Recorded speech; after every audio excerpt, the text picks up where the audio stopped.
Transcript leaker may have broken the law. White House leaks have reached an all-time high while Donald Trump has been president. There have been more in these past 6 months than the past few years combined. Not only is this very dangerous, it is also very disturbing. Advertisement. Who could be behind all these leaks, specifically the recent ones including transcripts of phone calls Trump had with the leaders of Mexico and Australia? One person? Multiple people? Also, why are they leaking classified information to the press? Where's the loyalty? Advertisement.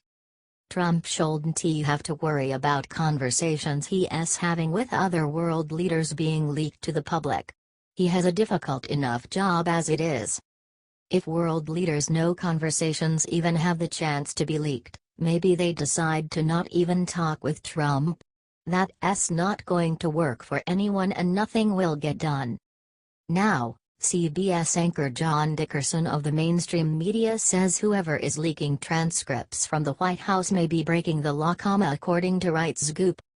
Dickerson says that the leaking of these transcripts is a big deal because it's already hard enough for the president to get things done with the immense amount of public pressure on him. He argues that the president has a right to have these conversations in a free and open way without them being leaked. He suggests that whoever is leaking them may also be breaking the law. When CBS defends Trump, something's up. It's nice to see the liberal-leaning media support Trump for once. Even they know how serious these leaks are.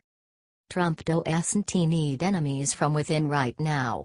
We should all be working together for the common good of the country. Watch now. More. Related. Breaking News 24. Major insurer leaves Obamacare after GOP debacle. Aetna is a company that is one of America's biggest health insurance companies, said on Thursday that it will be withdrawing from Obamacare exchanges by next year. The company had allegedly considered staying on in Nevada, where participation in the exchange was a required portion of a Medicaid contract that the insurance powerhouse had won. But, during an earnings call, the company made the smart decision to not stay in. Advertisement. Our 2018 participation was required based on a Medicaid contract with the state, Aetna spokesman T.J. Crawford wrote in an email. As a result of terminating that contract for unrelated reasons, we will not have a presence on the individual exchange in Nevada. Since withdrawing from most of the Obamacare exchanges, the insurance corporation has seen a great financial windfall. They have beat expectations in the second quarter with nearly 52% growth in their profit. This company lost $700 million on the Obamacare exchanges from 2014 to 2016 and was anticipating losing $200 million in 2017. Aetna CEO was very adamant that Congress shouldn't repeal Obamacare, but his company wouldn't be participating in it. That's clearly a way to keep other insurance companies suffering while his flourishes. He's not fooling anyone. Advertisement. What we should do is fix it. So either everyone gets their heads together over in the Senate and the House and does the job that the American people needs them to do, and fix what we already have, or they should move on to something else, Bertolini said. This is clearly an odd position, considering the relative stability the program had between 2010 and January 20 of this year. This is further proof that Obamacare has failed the American public.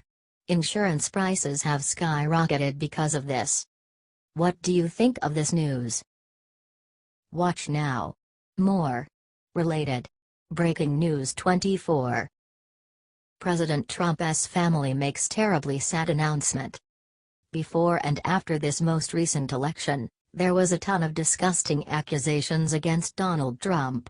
President Trump has undergone some serious verbal terror from the left. They have even directed a lot of their vitriol towards his family. Why would they do that?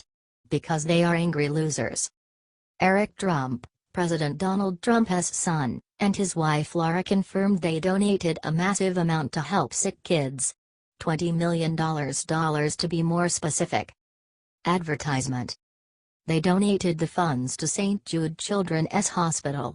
This hospital sports the mission to assist children with very rare diseases and cancers. Eric Trump called the special hospital as a national treasure. Eric Trump is shocked and visibly moved when he discusses his first visit to the hospital and saw all the wonderful work that was being done. Advertisement.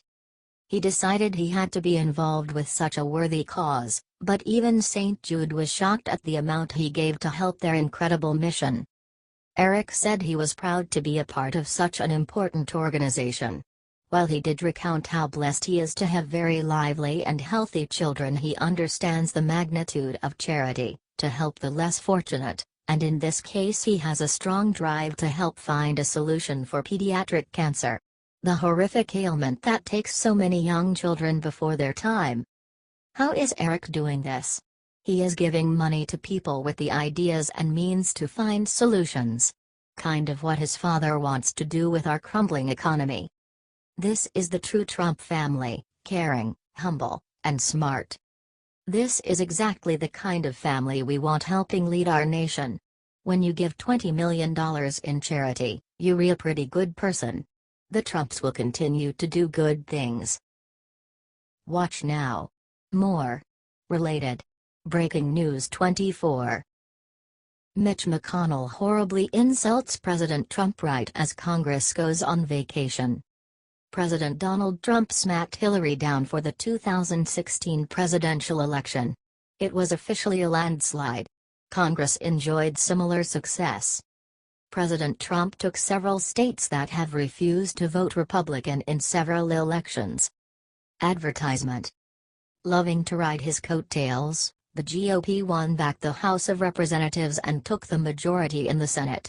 The funny thing is, though, these Republicans are working more with the Democrats than with the president.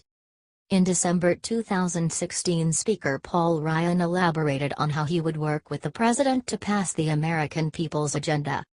President Trump's mission was to pass tax reform, build a wall, and repeal Obamacare. Paul Ryan did a great job in not helping much get done. Advertisement. On March 8, 2017, Speaker Paul Ryan told Tucker Carlson Congress had a 200-day plan to guarantee the president's agenda would be passed. The 200-day plan expires in 3 days. Paul Ryan has accomplished nothing.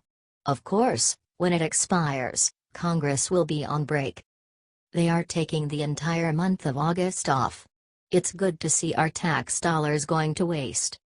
The GOP Congress failed to confirm over 100 Trump nominations over the past 6 months.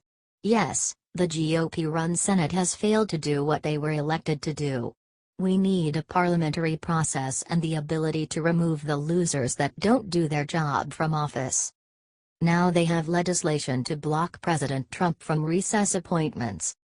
Senator Lisa Murkowski was doing wrap-up for the entire Senate, locked in 9 pro forma sessions, brief meetings that normally last roughly a minute.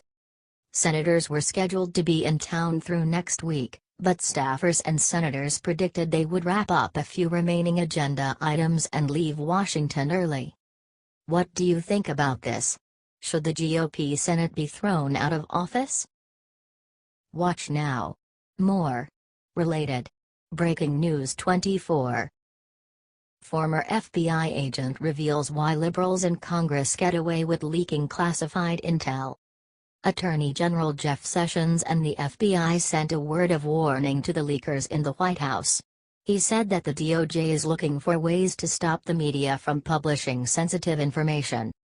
The media disclosed that the DOJ refused to prosecute lawmakers who leaked classified information, despite a recommendation from the FBI. Advertisement.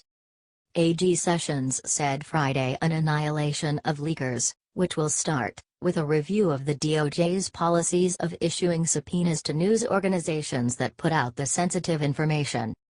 I have this message for our friends in the intelligence community: the Justice Department is open for business, and I have this warning for potential leakers: don't do it, Sessions said.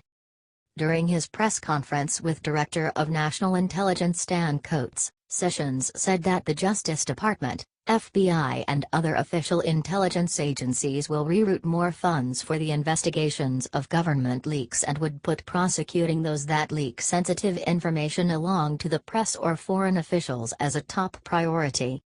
Advertisement. Sessions said his Justice Department has already tripled leak investigations. That is compared to the Obama administration. The FBI will create new counterintelligence unit to handle this kind of investigation. We respect the important role the press plays and will give them respect, but it's not unlimited, Sessions said. They cannot place lives at risk with impunity. We must balance the press role in protecting our national security and the lives of those who serve in the intelligence community, the armed forces and all law-abiding Americans. This is very important. These leakers are trying to derail the Trump agenda and the American people's agenda. It's quite disturbing that it's going on for this long. What do you think of this news from Jeff Sessions and the FBI? Share this story and let's smoke out the leakers from the deep state. Watch now. More. Related. Breaking News 24. Breaking mega GOP donor sues for fraud over failed Obamacare repeal. Virginia GOP donor Bob Hegman, a retired lawyer, filed a lawsuit Thursday against the Republican National Committee and Virginia Republican Party. This was an effort to recoup his donations after the GOP-led Congress refused to repeal and replace the curse of Obamacare. Hegman states that the groups should force more pressure on congressional members to finish health care reform or return campaign donations, as members of Congress have failed to make their campaign promises come true. Advertisement. The suit alleges that the Republican Party has been engaged in a pattern of racketeering which involves massive fraud perpetrated on Republican voters and contributors as well as some independents and Democrats, the Virginian Pilot reported. Hegman stated that organizations should keep the funds from members as a method to ensure legislation being passed like promised. If the candidates don't deliver, it's incumbent on the RNC to go to the candidate and say, "You can't do this," he told the paper. Advertisement. The defendants in the case include the RNC, the Republican Party of Virginia, Virginia's two national GOP committee members and state party chairman John Whitbeck. Hegman's Federal Election Commission records have disclosed that he gave $875 to New Hampshire's GOP, but he refused to give to the RNC according to a Virginia newspaper. The move follows the upper chamber failing to pass the motion to proceed on a watered-down repeal bill last Friday. GOP senators left for their August recess Thursday without a clear plan on how to move forward on their repeal goals as a divide remains on a key number of areas. He has a solid point. There is no reason for this nonsense. When a politician promises something on the campaign trail, they should be held accountable for their failures. What do you think of this litigation? Do you think that he will get his money back for the failure on Obamacare? Watch now. More. Related. Breaking News 24. Just in 2016 Democrat presidential candidate arrested. Just the other day a report came out saying that half, yes, half, of Detroit's 8 mayoral candidates are convicted felons. Think about that. Advertisement. Now, a mayoral candidate from Fayetteville, North Carolina has been arrested twice in the past 55 days. Naturally, she is a Democrat.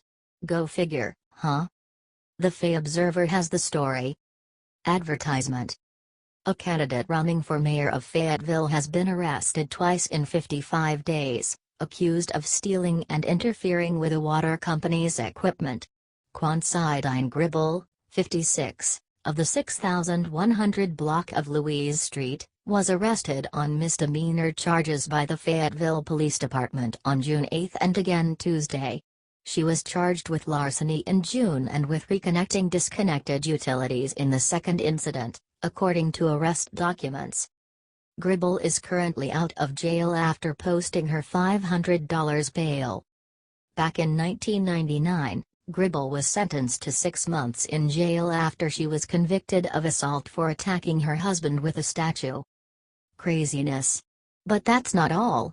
In 2004, Gribble was convicted of misdemeanor larceny. SMH. According to Ballotpedia, Considine Gribble was a Democrat candidate for president, yes, president, in 2016. Gribble probably would have been a better option than Hillary Clinton. What say you? The problem with Democrats is that they're always getting in trouble with the law. The difference is that Gribble has actually done some time in behind bars. If more Democrats went to jail, or prison, America would be a much safer place. Liberal identity politics are splitting this great nation apart, slowly but surely. HT, Weasel Zippers.